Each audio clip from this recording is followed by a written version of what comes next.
Assalamualaikum warahmatullahi. Alhamdulillah. Alhamdulillahilladzi arsala rasulahu bil huda wa dinil haqq liyudhhirahu 'ala ad-din kullih walau karihal musyrikun. Asyhadu an la ilaha illallah wahdahu la syarika lah wa asyhadu anna sayyidana Muhammadan abduhu wa rasuluh. Allahumma salli wa sallim wa barik ala sayyidina Muhammad wa ala alihi wa ashabihi wa man tabi'ahum bi ihsanin ila yaumiddin. Amma ba'd. Muslimin, muslimat, tuan-tuan, hadirin, hadirat yang dirahmati oleh Allah Azza wa Jal, kita bersyukur kepada Allah pada malam ini kita dapat sekali lagi menyambung balik kuliah mingguan kita yang terhenti, memberi laluan kepada bulan Ramadan. Dan ini merupakan kuliah yang pertama yang kita sambung selepas daripada Syawal yang masih lagi kita berada di dalamnya.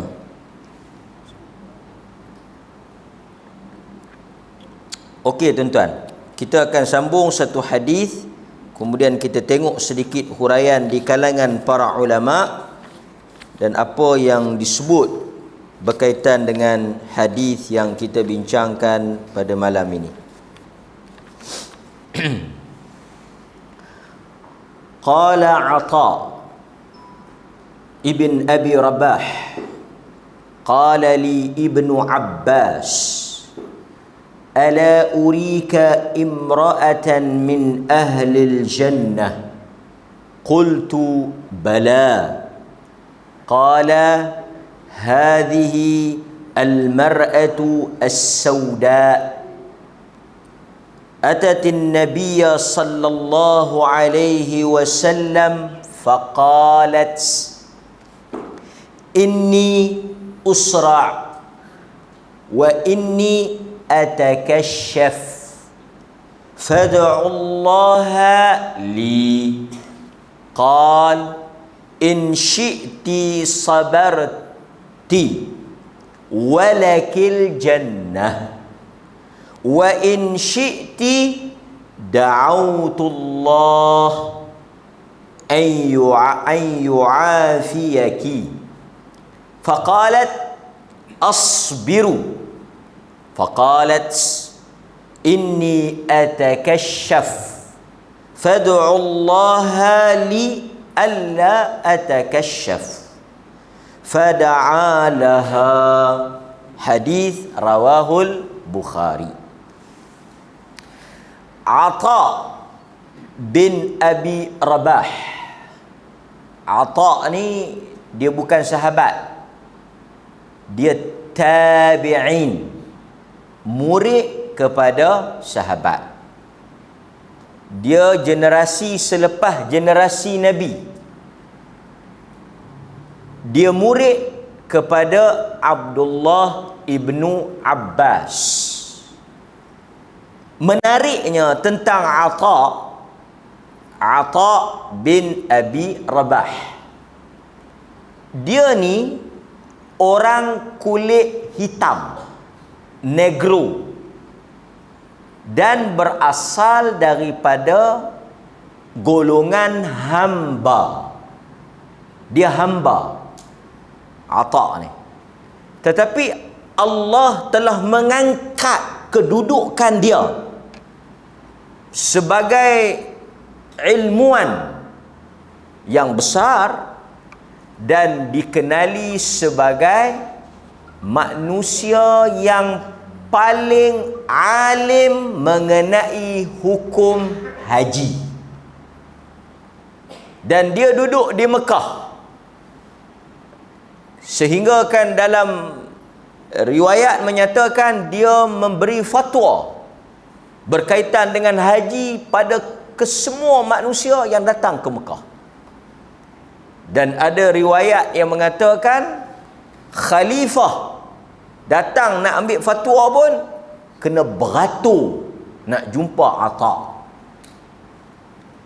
Katanya orang panggil, khalifah panggil Ata. Dia kata ada masalah apa? Amirul Mukminin panggil ni. Dia kata ada urusan. Dia kata kalau ada urusan berkaitan dengan pemerintahan, pentadbiran, dia bagi kelebihan lah. Dia jawab. Tapi khalifah kata nak tanya soal haji. Kalau nak tanya soal haji, dia kata pergi beratur lah. Macam orang lain juga. Ata. Dan dalam riwayat hidup dia membahagikan masa pada 3 bahagian. Ata. Pertama, 8 jam dia bahagikan untuk kerja. 8 jam ni dia bekerja. 8 jam lagi menuntut ilmu. 8 jam lagi untuk berehat dan juga melakukan urusan inilah ibadat, salat dan sebagainya. Maknanya sembahyang malam dan sebagainya. Tapi dia bahagikan masa dia. Ada peruntukan untuk dia kerja, kehidupan dia dunia, ada peruntukan untuk dia menuntut ilmu, dan ada peruntukan untuk kehidupan dia lah. Makan, minum, keluarga dan sebagainya. Ata. Sehingga dia dikenali ilmuwan yang besar, Ata ni. Dia kata, qala li Ibnu Abbas, telah berkata atau telah bertanya kepada aku Ibnu Abbas. Ibnu Abbas tanya dia.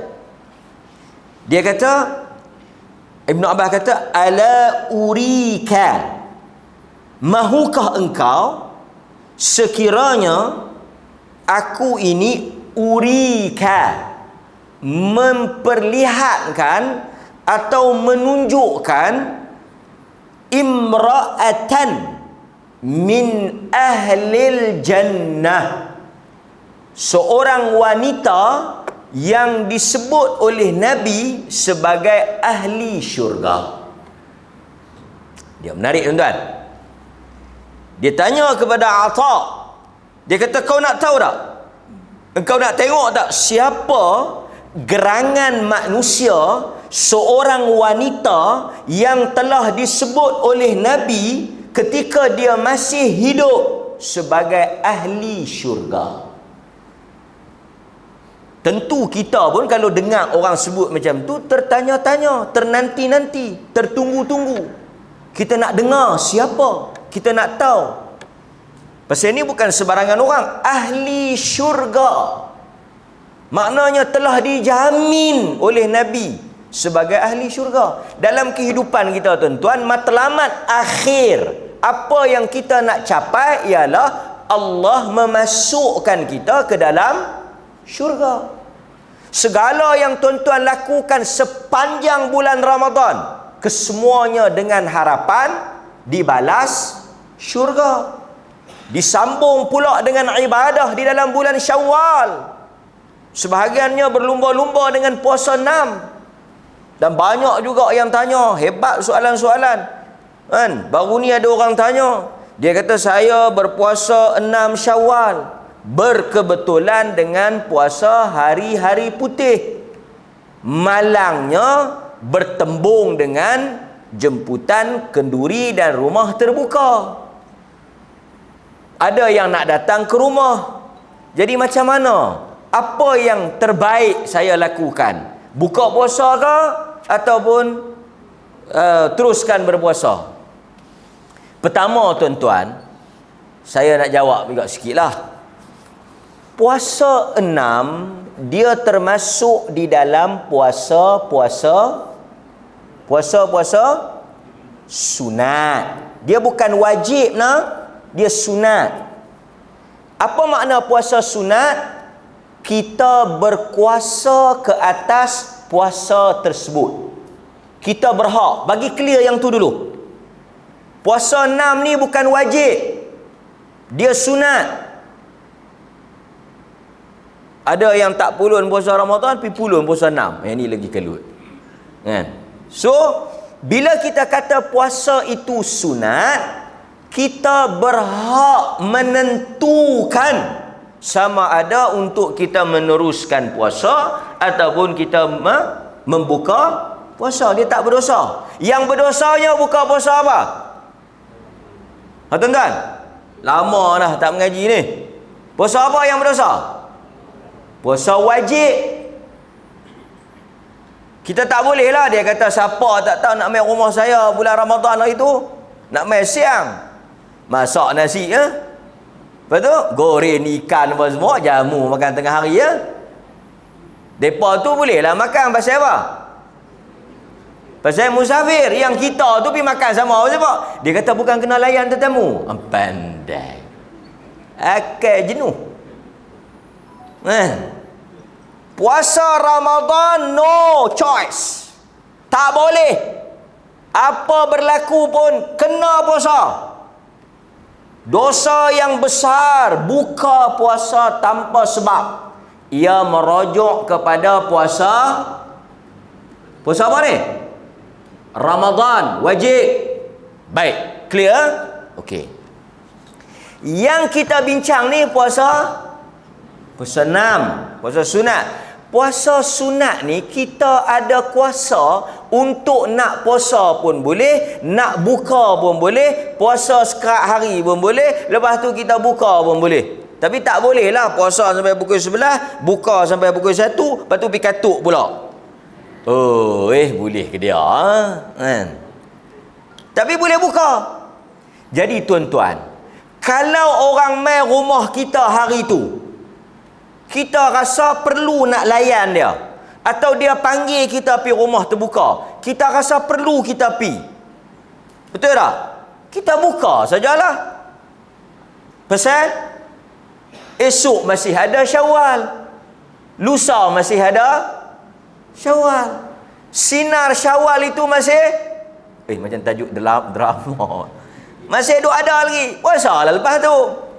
Baiklah. Pasal kawan yang nak main rumah terbuka tu, dia kalau kita tak pergi hari ni, kita boleh pergi dah esok. Boleh tak tuan-tuan? Yang duk buat payah sangat pasal apa? Panggil saya. Kalau tuan-tuan panggil 30 hari saya pergi. Tak puasa 6 pun tak apa. Nak buat macam mana? Dah semua panggil kau tak pergi, kecil hati. Betul tuan-tuan? Dia buat semua perut. Dia buat payah. Dia kata saya tak ada puasa 6. Mereka panggil. Kalau mereka tak panggil pun dia susah hati. Awak siapa pun tak panggil saya tau. Dah kata hang rajin puasa, mereka tak mau kacau lah. Kita kadang-kadang bila tak mengaji hukum, tak mengaji fiqh, benda mudah macam tu pun tak erti nak buat keputusan. Dia telefon, dia kata mai makan kenduri ni. Kita pun dah dapat jemputan. Nabi kata kena penuhi jemputan. Pi lah. Esok gamak makan, mangkik makan sok, pukul 9 dia hantar mesej. Dia kata aku terlupa nak panggil hang. Allah, dia dah pi pula. Tanya mak, tanya bini dah. Berapa hari lagi mak? Kita dah bulan Syawal. Punya hari lagi. Tak apa lah. Boleh tuan? Sebaiknya kalau kita tak makan pun tak apa. Kita pi memenuhi jemputan pun tak salah, kan? Pun boleh pi tak makan pun tak apa, kan? Pi saya ni tak makan, kan? Silap hari bulan dia bungkus buat balik, betul tak? Dia bungkus buat balik. Ada yang cadang buat malam ni orang buka puasa pun boleh terpulang lah. Tapi benda-benda yang sunat, yang ada keluasan fiqh padanya, kita boleh dia kata, lagi saya duk buat lambat, pahala korang. Tak ada siapa pergi duk kata pahala korang buat lambat. Orang yang puasa 2 Syawal dengan orang yang puasa 28 Syawal sama. Yang tak samanya siapa dia? Orang yang puasa 26 Syawal dengan orang yang puasa 2 Zulkaidah. Yang tu tak sama lah. Boleh faham? Baik.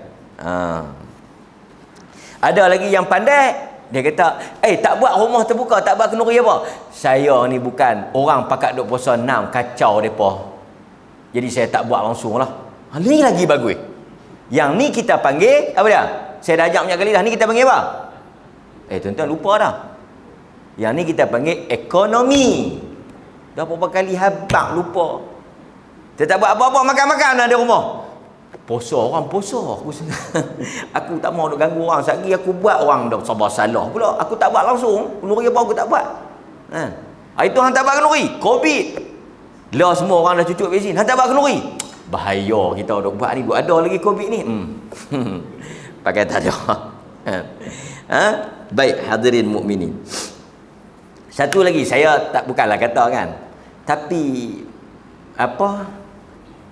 Sebahagian orang, ni saja kita sembanglah. Sebahagian orang, kita ni kul khair, sebut yang baik.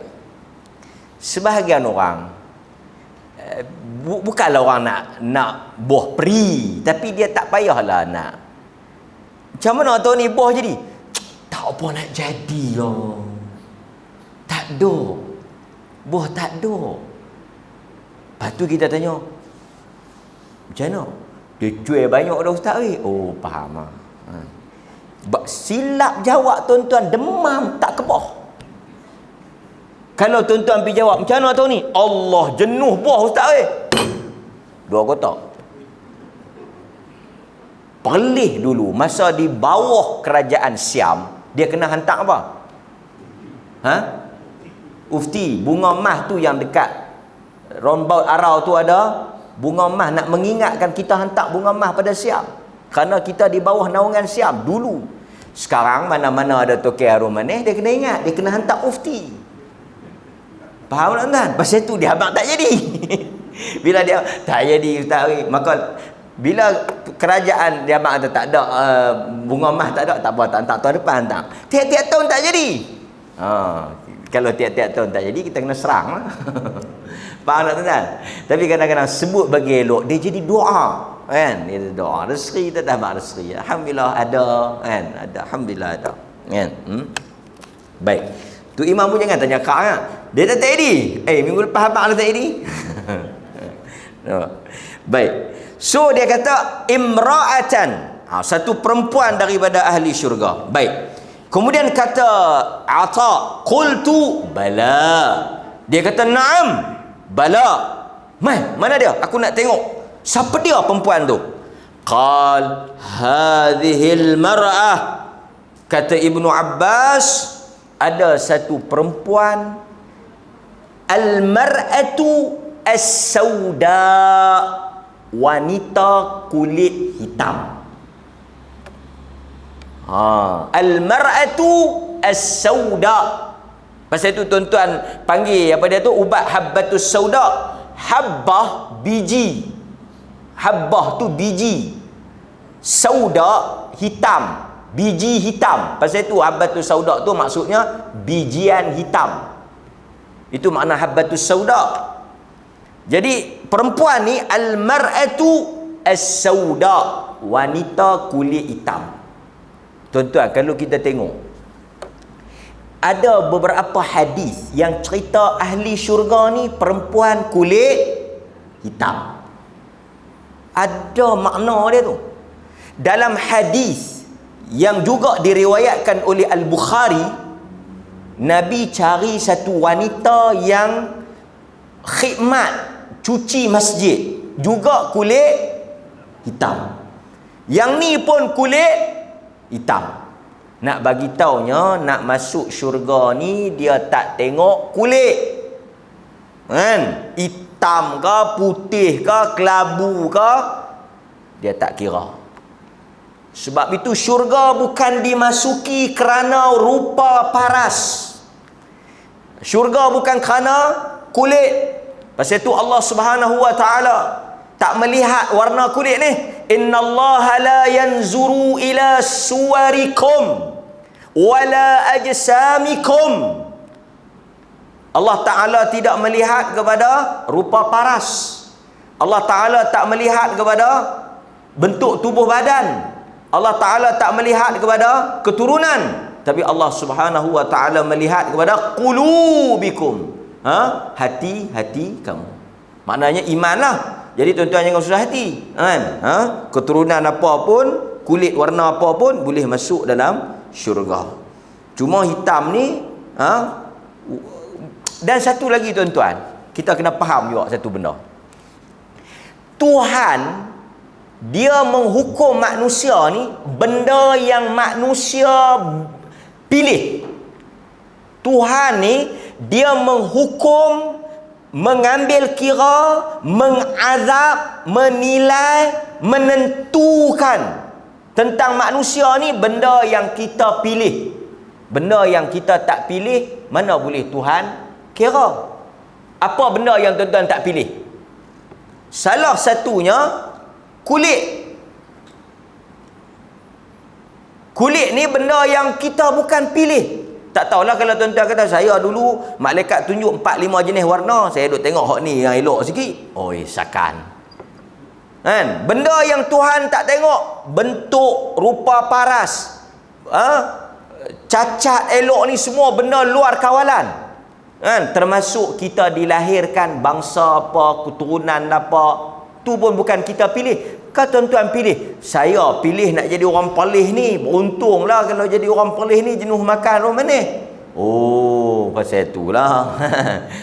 Kita tak pilih anak siapa, keturunan mana. Pasal tu Allah tak menghukum. Pasal tu tak betul hadis yang kata anak zina tak masuk syurga. Sebab dia tak, tuan-tuan tak memilih nak jadi anak zina ke anak apa. Yang berzina tu pak mak dia. Kan? Jadi benda yang tuan-tuan kena ingat satu ya, benda yang tuan-tuan tak ada kuasa nak menentukan hal itu, Allah tidak mengambil kira. Boleh? Itu penting.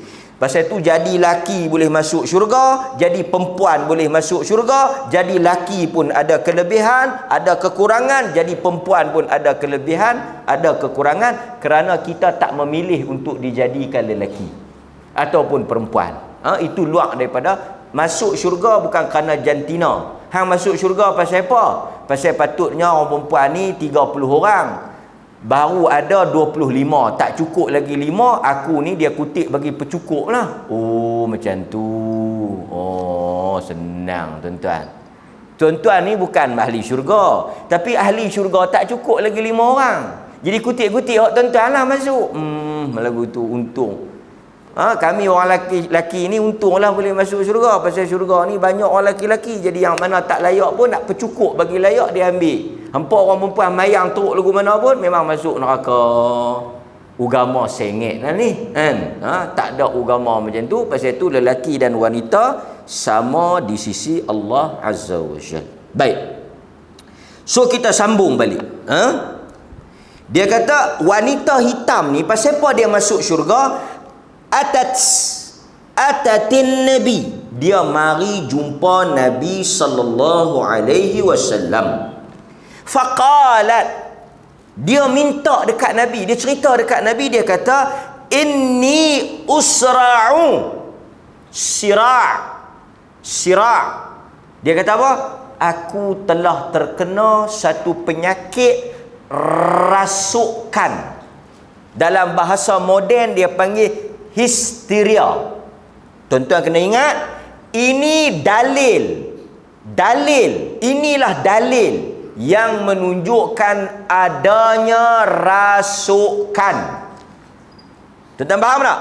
Rasukan maksudnya syaitan masuk dalam diri kita, syaitan ada dalam diri kita, dan kita jadi tak ketahuan, bercakap macam hantu tu. Suara kita jadi lain, mata kita jadi merah, pasal kita kena rasuk. Gelak seorang-seorang, teriak seorang-seorang, dia kena gangguan, kena sampuk.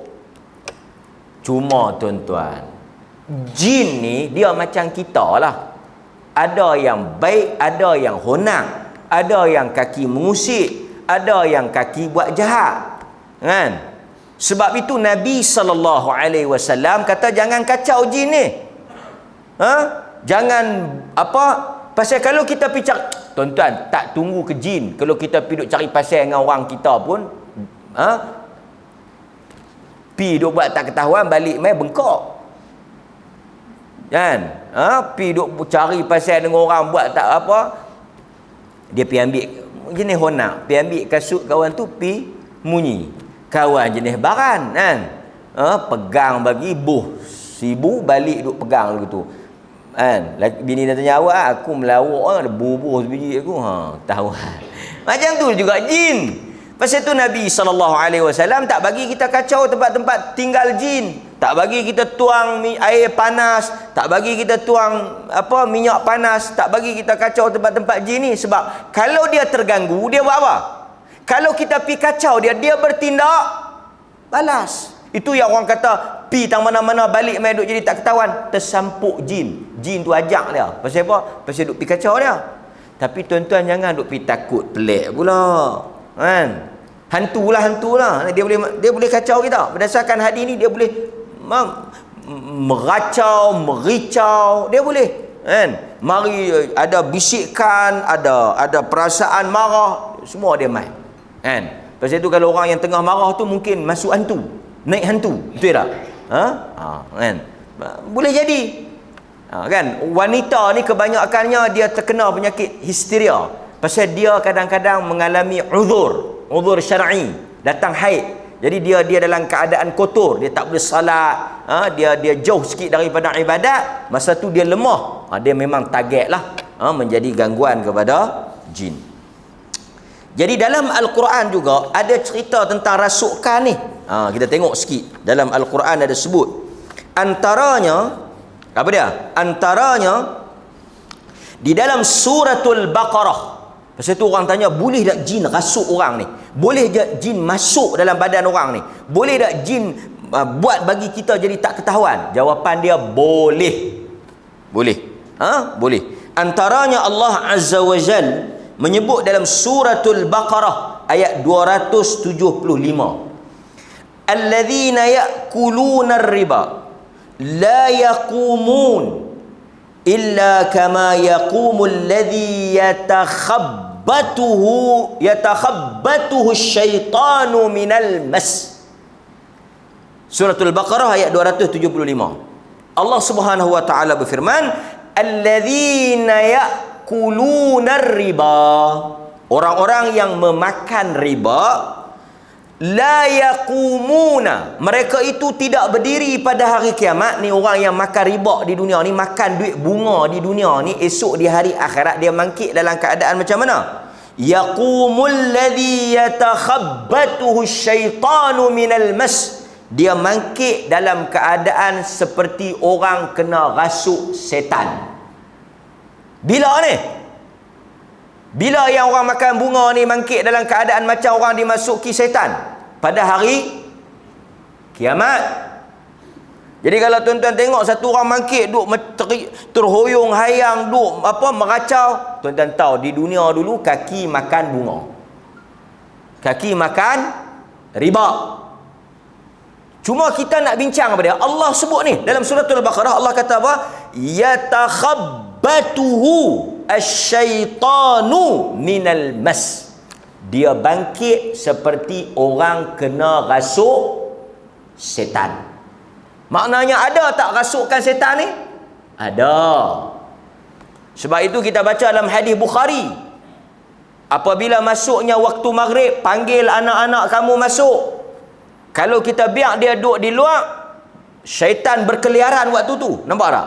Kalau kita biar dia duduk luar waktu maghrib, setan duk berkeliaran. Jadi syaitan akan apa? Masuk dalam badan dia, rasuk dia, ganggu dia. Dia akan kena penyakit gangguan setan. Dan setan ni dia ganggu kita melalui dua cara. Satu, orang hantar. Yang kedua, dia mai ke diri. Sebab itu tuan-tuan, bukan semua gangguan syaitan ni mesti orang hantar. Katalah Pak Yuk kena gangguan, kan? Pak Yuk kena gangguan jadi mericau tak ketahu hala. Kita pun duk tanya, siapalah buat kat Pak Yuk ni? Ada orang dengki. Dia tak tunggu orang dengki. Mungkin Pak Yuk keluar maghrib, tapi dia pergi masjid. Contoh, kan? Contoh. Jadi maksudnya dia boleh berlaku dengan sendiri. Setan tu tengok Pak Non, dia ni aku try tengok sekali, kan? Dia pergi kacau. Tak ada siapa hantar, tak ada siapa suruh. Dan boleh jadi juga syaitan ini dibela oleh sesiapa, dan dia dengar arahan tuan dia pergi kacau kita. Betul tak? Boleh jadi. Dan Nabi SAW dalam hadis, Nabi juga dirasuk. Nabi juga dirasuk. Pasal itu kalau tuan-tuan tengok ustaz-ustaz ceramah duk maki orang, mungkin kena tengah rasuk. Mungkin dia dirasuki oleh syaitan. Pasal percakapan dia pun macam percakapan setan. Kan? Pasal yang mencarut ni setannya. Kan? Jadi pasal itu bila kita dengar, tuan-tuan yang duk dengar ni jangan duk gelak. A'udzubillahi minasyaitonirrajim. Jadi kita mbuih bagi syaitan tu keluar daripada ustaz tu. Faham tak tuan? Jadi kalau tuan-tuan tengok ada orang kena rasuk, bertenang, jangan takut. Pasal apa? Pasal ada kaedah macam mana kita nak rawat dia. Para ulama menjadikan ayat suratul Baqarah 275 dalil yang menunjukkan bolehnya jin masuk ke dalam tubuh manusia, merasuk mereka. Nampak? Dalil yang kata jin boleh masuk, boleh rasuk kita ni suratul Baqarah ayat 275. Nampak? Kata Al-Imam Ibn Kathir, kata Al-Imam Ibnu Kathir, mereka yang makan riba tidak akan bangkit dari kubur-kubur mereka pada hari kiamat, melainkan dalam keadaan seperti orang terkena sawan. Orang kena sawan ni macam mana? Siapa biasa kena sawan? Ingat tak macam mana? Ibnu Kathir kata, golongan yang makan riba akan bangkit daripada kubur nak pi padang mahsyar macam orang kena sawan. Orang kena sawan ni macam setan rasuk lah. Pasal tu orang yang kena rasuk setan duk elok ke tak elok? Dia mericau, dia jadi menjerit tak ketahuan hala, dia meronta-ronta. Macam perempuan ni, dia meronta-ronta, dia jadi yang kata agresif sampai terselak kain dia terselak. Pasal tu orang perempuan kalau dia naik gila, dia naik hantu masuk dalam badan dia tuan-tuan tengok dia mericau, tarik rambut dia kan, selak baju dia apa semua. Tu dia naik hantu. Itulah yang tuan-tuan duk tengok, yang selak baju tu semua kena rasuk. Faham ke tak? Faham ke tak? Yang selak sana, selak sini, buka sana, buka sini, tertongeng sana, tertongeng sini. Jangan kata apa, mereka dirasuk. Kalau orang tak kena rasuk, dia akan pakai tutup elok. Kan? Macam tuan-tuan bisa tengok orang kena rasuk atau orang yang mari histeria ni. Laki-laki kalau dia pakai kain pelekat, dia londeh kain jalan ni, berlari hilang kangak tu, tak pakai bogeh, dia kena rasuk, dia gila kan. Tapi kalau kita tengok tuan-tuan semua yang tak kena rasuk ni, pakai kain pelekat elok apa semua, ini beza. Faham tak? Baik, kemudian kita juga tengok di dalam hadis Nabi SAW, yang mana Nabi SAW mengatakan syaitan masuk mengalir di dalam saluran darah anak Adam.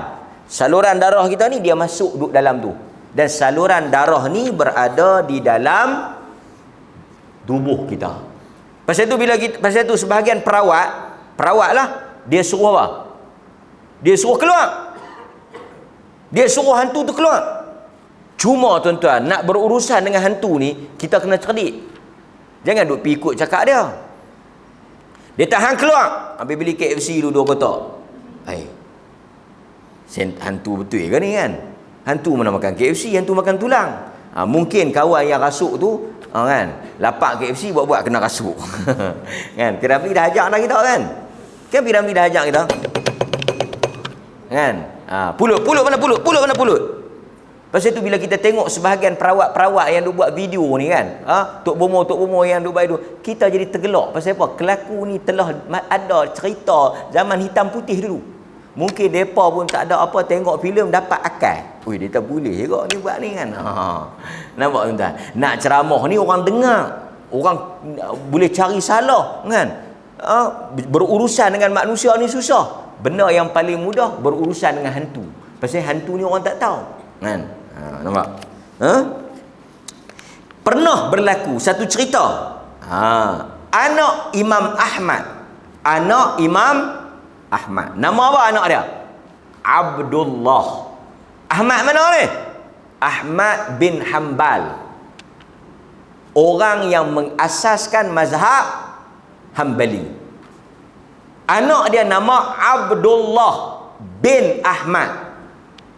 Jadi Imam Ahmad ni ditanya, dia cerita pada ditanya oleh anak dia dan dia cerita. Dia kata, qultu li abi. Aku bertanya kepada bapakku Imam Ahmad. Dia kata ada sekumpulan manusia yang mengatakan jin ni tak boleh masuk dalam badan orang. Jin ni tak boleh masuk dalam badan orang. Jawab bapa aku, wahai anak, ya bunai, wahai anakku, orang yang tak percaya, yang tolak kata syaitan boleh masuk dalam diri manusia, mereka itu pembohong, mereka itu pendusta. Maka tu tak reti. Kerana apa? Kerana jin boleh bercakap melalui lidah orang yang dia rasuk. Imam Ahmad kata jin ni boleh bercakap melalui lidah orang yang dirasuk. Jadi tuan-tuan tengok, kalau bini tuan-tuan tu cakap pelik sangat, mungkin bukan bini tuan-tuan, tapi hantu. Kalau tengok laki tuan-tuan balik main duk cakap pelik sikit, tuan-tuan ketahuilah mungkin masa dia balik tadi ada yang tumpang balik. Dia tumpang balik. Saya pun bukanlah paling sangat. Nak dijadikan satu cerita. Satu malam pergi rumah mufti. Pukul 11 lah pergi sampai. Batau lah rumah mufti punya dalam hutan tu kan. Cerita bab tajuk hantu ni lah. Bab tajuk hantu. Tajuk melawan hantu, merobat orang semua ni. Pengalaman Datuk Mufti merawat orang-orang kena rasuk dan juga macam mana dia bertarung. Dia cerita satu malam dia tidur di universiti mana di Terengganu. Dia tidur main musik. Musik. Main lalu pi. Tapi kita jangan layan, jangan tunjuk kata takut. Kan macam Piramli, jangan takut. Dia habaq kat orang jangan takut. Dia jangan takut. Jangan takut. Yang habaq jangan takut tu dia getah. Jangan takut. Tapi memang tuan-tuan, ni jin dengar ni. Kan? Patut kita tak boleh cerita ni, kita kena buat seri sisi tutup. Jin ni dia tidak mengetahui hakikat kita. Takut ke tak? Sehingga kita pi habaq kata kita tu penakut. Wa annahu kana rijalun minal ins ya'udzuuna birijalin minal jin fadaduhum rahaqa. Tu dalam surah jin. Pasal itu tuan-tuan, jangan tunjuk kata takut. Jangan tunjuk kata kita lemah. Ini dia duk kokak-kokak, tuan-tuan sini getar dah. Oh, tuan-tuan bayangkan, tuan-tuan pi duk acan satu orang, pi duk musik, dia takut, seronoklah. Seronok tu. Kan? Pasal tu macam tuan-tuan duk musik budak-budak lagi budak-budak tu tak teriak, duk musik tu dia seronok. Macam tu lah perangai hantu ni. Kan? Jadi bila dia duk musik tu, tuan-tuan kena kata, hang tak keluar, hang tahuan. Biar dia nampak kita berani. Lepas tu mungkin dia try lagi. Tuan-tuan jangan takut lagi. Kan? Janganlah tuan-tuan kata, hang keluar, hang tak keluar, aku keluar. Tu panglima tak kucing. Kan? Hang keluar. Kan macam Piramli. Hang turun, hang tak turun aku naik. Keluar, tak keluar aku keluar. Artinya kita takut. Cekah 2-3 kali, hilang. Kan, yang kita kata tempat keras-keras tu, dia tuan-tuan, antara dia rumah bila kita tak duduk memang akan dimasuki oleh syaitan. Rumah yang kosong, tempat syaitan suka. Sebab itu bilik air, tandas, tempat-tempat yang macam ni syaitan suka. Dia ada tempat-tempat yang syaitan memang suka. Jadi bila kita pergi, kita akan bertembung dengan dia. Sebab itu bila kita nak masuk satu tempat yang baru, kita sampai di satu tempat yang baru, agama ajak apa? A'udzu bikalimatillahi tammah min syarri ma khalaqa. Jadi yang bila tuan-tuan pi, tutup lampu dia buka, tutup TV dia buka. Memang dia pergi buka lah TV, tapi saya tak nampak siapa dia pergi buka TV. Jin mana nampak? Kan dalam Quran kata kita tak boleh nampak jin. Kan? Kalau nampak tuan-tuan, kalau dia bagi kita nampak dengan apa semua, mai duk pi buka. Kita tutup sejuk, aku hangat hanya duk kacau. Saya ingat tuan-tuan. Jadi dia tak nampak juga dia muzik. Tuan-tuan bacalah ayat kursi, auzubillah. Kan? Pasal tu kadang-kadang ada orang tidur, dia ditindih. Itu memang mari gangguan itu memang wujud. Seperti kata Al-Imam Ahmad. Kemudian dalam hadis riwayat Imam Ahmad dan Al-Baihaqi. Tadi saya tak habis lagi cerita tuan-tuan. Jadi saya pun baliklah pukul 3 pagi. Balik daripada rumah Datuk 3 pagi. Apa yang saya buat? Pertama saya buka kaset mengaji. Buka baca Quran, kan? Buka baca Al-Quran dan set merah tu pusing atas. Pusing atas. A'udzubillahi minasyaitonir rajim. Tekan tu 140. Tak balik dah belakang. Sampai rumah, assalamualaikum. Kalau tidak mungkin syaitan tu ikut. Pasal ada ceritanya dia menumpang. Dia duduk belakang, pasal belakang kosong. Kan? Jadi mungkin dia saja kita tengok dia tumpang. Kalau dia tumpang, tuan-tuan habang kat dia, hang tumpang elok-elok, kalau hang kacau hang bayar. Kalau hang tak kacau free.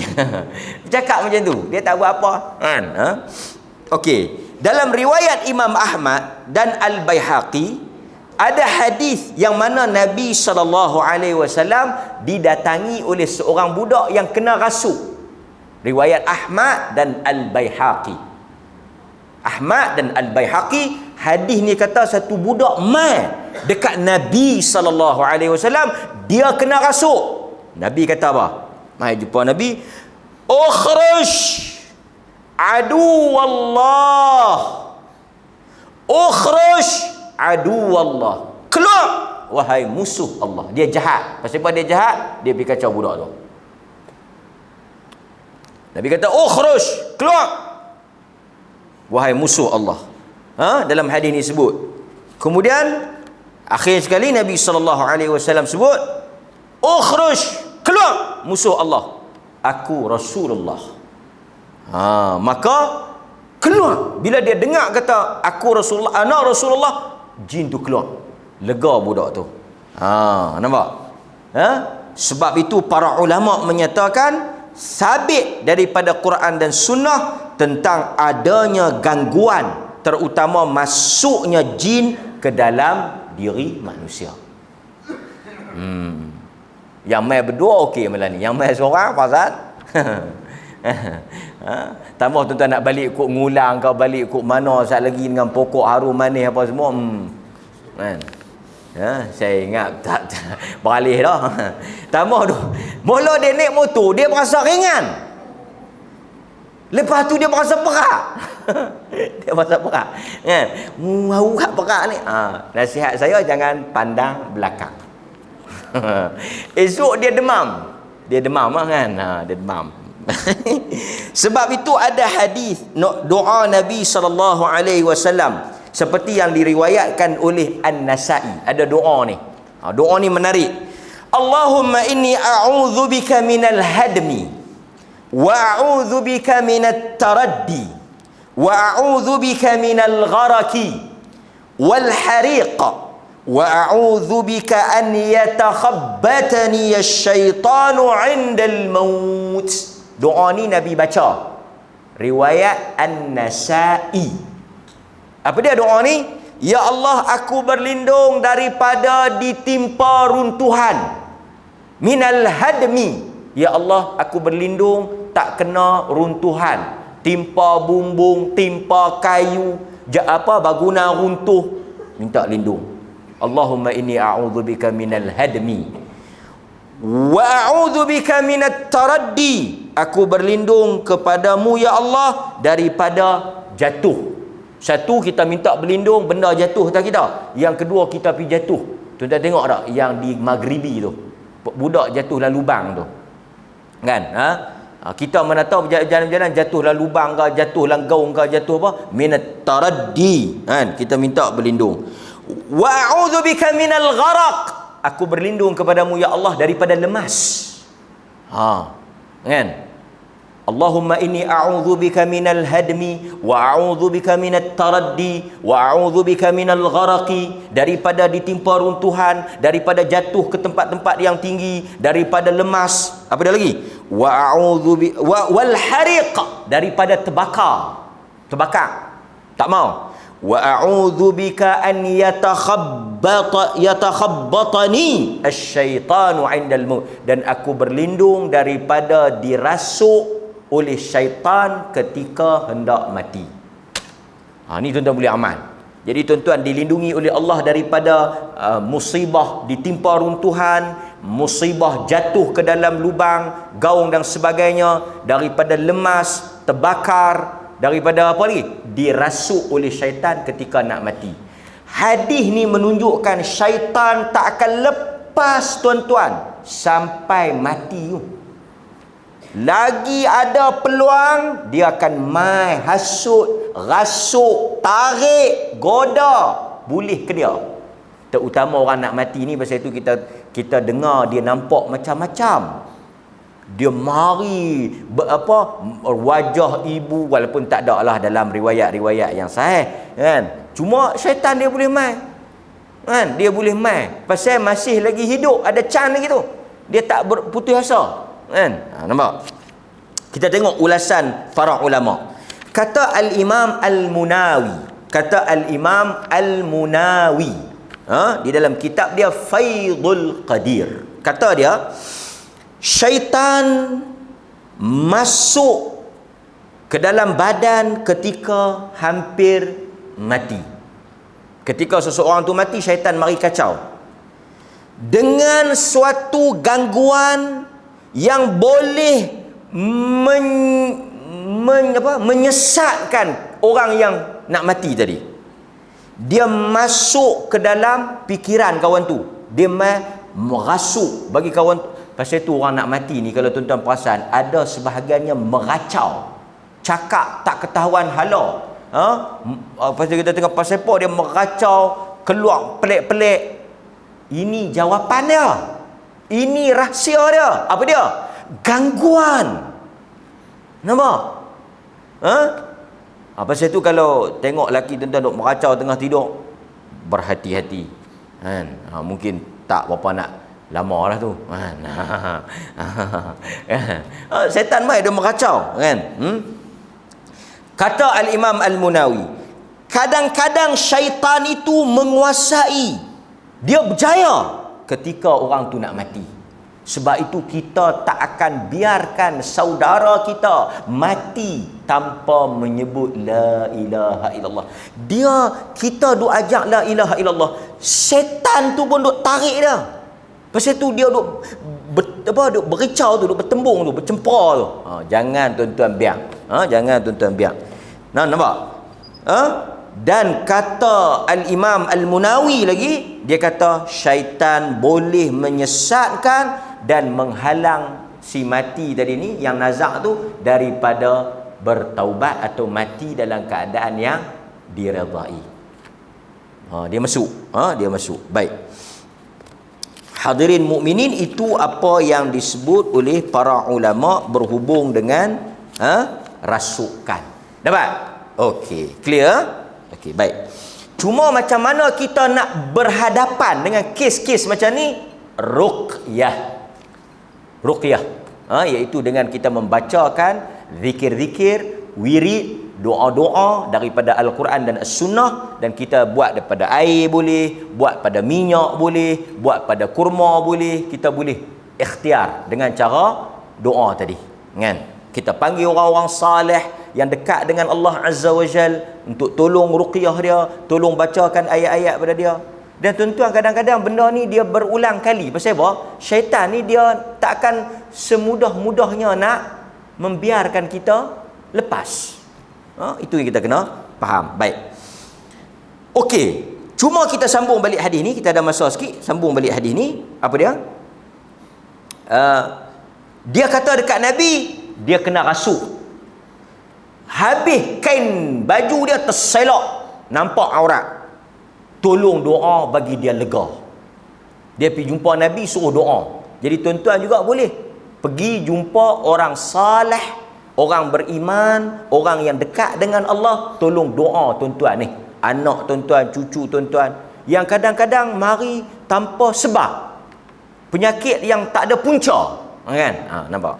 Okey, baik. Kemudian Nabi SAW,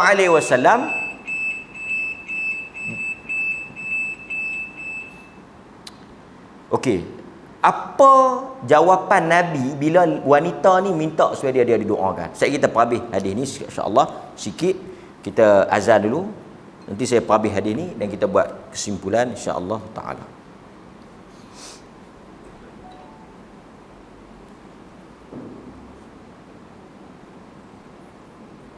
Allahu Akbar. Allahu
Okey, kita sambung hujung hadis tu. Apabila dia minta Nabi doa untuk dia, dia kata, Rasulullah, saya ni kena rasuk tiap kali mai benda rasuk tu, maknanya bukan sekali dua lah, berkali-kali. Sebab itu tuan-tuan jangan pelik, berobat dia mai lagi, berobat dia jadi lagi. Pasal wanita ni berulang kali benda tu mai hilang, tak ada masalah. Cuma dia kata, tolonglah doa supaya lega. Baik. Apabila Nabi SAW dengar, pasal itu kita tajuk ni tuan-tuan kita kena sebut dan kena cerita, jangan lari daripada hadis. Kalau nanti dia merepek lagi pelik, cerita pelik-pelik tuan-tuan duk dengar tu, wallahu alam. Tapi yang saya sebut daripada awal tadi ni, kita ada sandaran kita, ada keterangan kita daripada hadis Nabi SAW. Okey, Nabi bagi pilihan. Yang ni menariknya. Nabi kata in syi'ti. Okey, baik. Kalau engkau nak in syi'ti. Kalau engkau nak sabarti walakil jannah. Hang bersabar, tanggung penyakit ni, hadap penyakit ni, tapi tak doa bagi lega. Faham tak? Maknanya Nabi tak doa dia lega, biar sakit tu duk ada, dia sabar, apa dia dapat? Syurga. Dia syurga. Dia masuk syurga kerana dia menanggung kesakitan dan ujian. Dia dapat syurga. Boleh? Okey. Tapi Nabi kata pula, kalau kau nak, aku boleh doakan untuk kau dan Allah bagi lega. Pilih, nak mana? Nak tanggung sakit, dapat syurga, atau nak aku doa lega? Bila lega tak dapatlah syurga. Dia kata, faqalat, maka telah berkatalah wanita tersebut, asbiru, aku memilih untuk sabar, tak payah doa bagi lega, aku nak penyakit itu tetap ada, aku sabar, aku sanggup tanggung, sebab aku menginginkan syurga.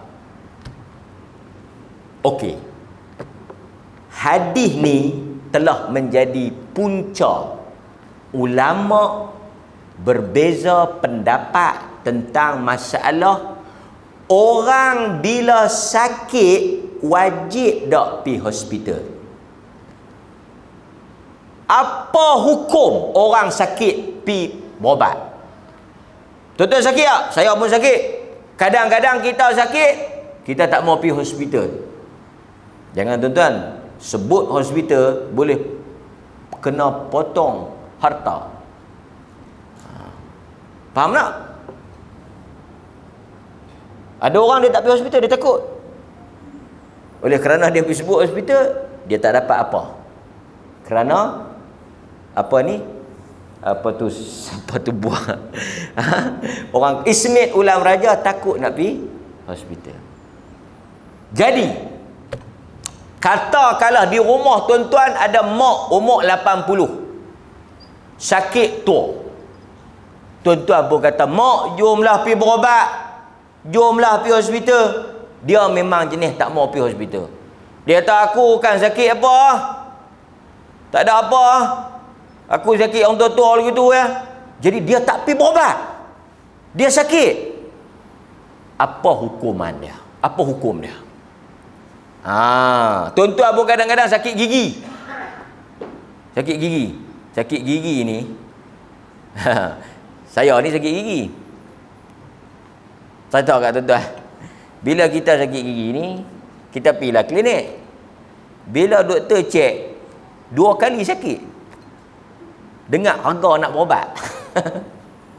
Kan? Oh, dia kata sakit encik ni kita kena buat rawatan akar. Jadi bila kita buat rawatan akar ni, harga dia 900. Allah, sakit terus belah ni. Kan? Jadi kalau tak buat makanlah ubat tahan sakit. Ubat tahan sakit RM30 saja. Macam mana tuan-tuan? RM30 tahan sakit, 900 lega terus. Tapi saya ingat lepas 900 sakit lagi. Kan? Jadi kita kadang-kadang tak pi berobat. Makan akak nu, minum air ni apa semua, ataupun dia ada orang dulu dia demam. Dia demam, dia kelumui apa. Adalah dia buat, tapi yang pentingnya dia tak pi berobat. Apa hukum dia? Okey, dengar. Setengah orang ni aku tak payah apa yang kita duduk pasal tak, jomlah pergi klinik, jomlah pergi check, jomlah pergi check. Tak apalah, satgi dia lega dah, biasa lagu ni main tua-tua macam ni lah dia main sat-sat. Apa hukuman dia? Okey. Hadis ni dalil ni. Hadis ni penting kita mengaji mana ni. Tajuk ni penting. Majoriti ulama dia pegang hadis ni, dia kata berobat tak wajib. Jadi siapa yang sakit tak pi berobat tak berdosa. Pasal apa? Pasal sunat dia. Ini ialah pendapat mazhab Imam Asy-Syafi'i. Jadi siapa yang tak mau pi berobat, dia kata tak apalah, sat lagi aku tidur rehat lega ah. Sat lagi aku minum air bagi banyak lega ah. Sat lagi aku mangkit pi tebas-tebas rumput lega ah. Dia tak mau pi berobat. Dia tak berdosa. Kerana hukum dia sunat. Sebab apa dia kata tak wajib? Sebab Nabi bagi pilihan. Macam semayang lohok, boleh tuan-tuan kata macam ni. Abang, larat mayang, tak larat tak payah. Alhamdulillah. Wajib mana? Wajib tak? Bulan Ramadan ni kalau tak puasa tak apa. Kalau larat puasalah, kalau tak larat lapar tak payahlah. Seronok. Benda yang bila diberi pilihan, artinya dia menunjukkan tak wajib. Jadi bila Nabi kata kat perempuan tu, nak lega, nak berobat pun boleh. Kalau hang tak mau berobat, biar lagu tu pun boleh. Artinya tak wajib. Jadi ulama-ulama kata, bila baca hadis ni dia berkata apa? Tak wajib lah. Kalau wajib, mana boleh cakap macam tu? Mana boleh bagi pilihan? Tentu Nabi kata, kena berobat. Tapi Nabi bagi pilihan, nak berobat boleh, tak mau boleh. Artinya berubat, mendapatkan rawatan ni sunat. Cuma sebahagian lagi kata wajib. Pasal apa? Kalau tuan-tuan pegang hak pandangan nombor 2 ni, siapa yang sakit tak pergi berobat berdosa. Berdosa terus. Pasal wajib. Berdasarkan hadis, Allah tidak menurunkan penyakit melainkan dia juga menurunkan ubat. Maka hendaklah kamu yang sakit ni berubat, jangan berubat dengan benda haram. Tu pun sahih.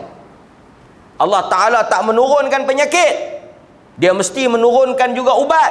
Maka fatadawaw, hampa semua kena berubat. Tengok dia kata kena berubat. Kena berubat. Wala tatadawaw bil haram, jangan berobat dengan benda haram. Maksudnya kena berobat. Okey. Mai pula pandangan yang ketiga, dia kata jangan duk penin. Dia macam ni. Siapa yang kalau berobat pun tak apa, tak berobat, contoh macam penyakit tuan-tuan ni, tak berobat pun tak apa, berobat pun tak apa, maka yang ni sunat ya. Sunat ya. Tak pi pun tak apa, duduklah.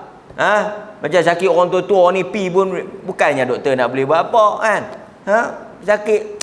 Sakit tak ada apalah kan, batuk sikit-sikit apa semua tu tak berobat. Baik. Yang wajibnya apa dia?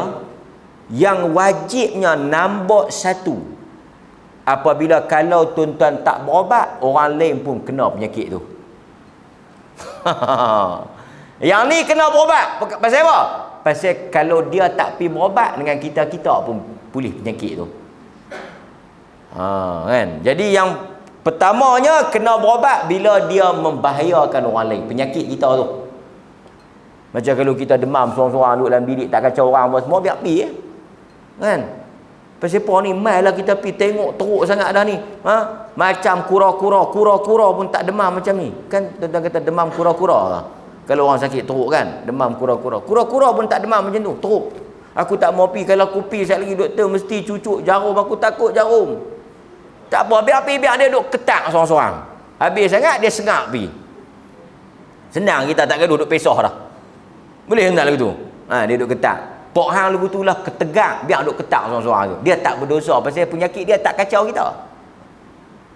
Tapi kalau dia tak pergi berobat, memudaratkan orang lain, yang ni kena. Itu yang pertama. Yang kedua, wajib pergi berobat. Kalau dia tak pergi berobat, diri dia mudarat teruk, yang mana dia tak boleh buat ibadat apa semua. Ini kalut. Maksudnya dia sakit sampai terlentang apa semua kan, jadi teruk kan, nak semayang tak boleh, nak buat ibadat tak boleh. Ulama kata masa ni wajib dia pergi berubat. Pasal dengan dia tak pergi berubat tu menghalang dia daripada melakukan perkara wajib. Jadi sebab itu kita kata dalam hal ini ada pilihan. Tuan-tuan sakit apa? Sakit sikit-sikit urat kan? Sakit urat sikit-sikit tak pergi hospital, tak berdosa. Kan? Sakit apa-apa sikit tak berdosa. Bahkan tuan-tuan yang tahan sakit itu boleh menyucikan dosa. Kita bukan kata tak pergi berubat. Nak pergi berubat tu bagus. Ni hak yang ketegak ni. Tak boleh kata mereka berdosa. Pasal ada pilihan. Nampak? Kan? Baik. Cuma dia minta dekat Nabi, dia kata dia nak tanggung penyakit tu. Cuma dia minta bila dia kena rasuk tu, tuan-tuan tengok. Wanita ni memang patut masuk syurga. Layak dia masuk syurga. Tengah kena rasuk pun duk fikir lagi soal aurat. Patutnya kalaulah tengah dia mai gila tu, terselak kain dia berdosa tak? Dosa tak? Tak berdosa lah pasal dia gila. Orang kalau gila ni telanjang pun tak berdosa. Tuan-tuan biasa pergi kangak tengok hak yang lelaki hitam telanjang. Tuan-tuan jangan buat, hang pakai dosa. Dia tak berdosa. Tapi nampak, dia fikir soal aurat. Dia menitik beratkan soal aurat tu. Pasal tu kadang-kadang tuan-tuan, sebahagian wanita kita bukanlah kata salah. Bila berobat ni memanglah kata dia terpaksa. Kata apa? Ni tapi dia jaga. Dia jaga dia punya maruah dia. Baik. Dia kata dekat Nabi, tolong doa satu ya. Bukan doa lega. Doa lega tak payah. Doa apabila mari penyakit tu tak terbuka, tak tersingkap aurat dia. Boleh tak hak tu? Nabi pun doa untuk dia. Jadi tuan-tuan nampak tak sebab apa dia layak menjadi wanita syurga? Kerana sabar. Tu sabar kan? Dan banyaklah faedah yang telah kita huraikan tadi. Mudah-mudahan saya dan tuan-tuan semua mendapat manfaat dan ilmu daripada apa yang kita sama-sama baca dan kita sama-sama huraikan pada malam ini. Aqulu ma sami'tum astaghfirullahal azim li wa lakum. Wassalamu alaikum warahmatullahi wabarakatuh.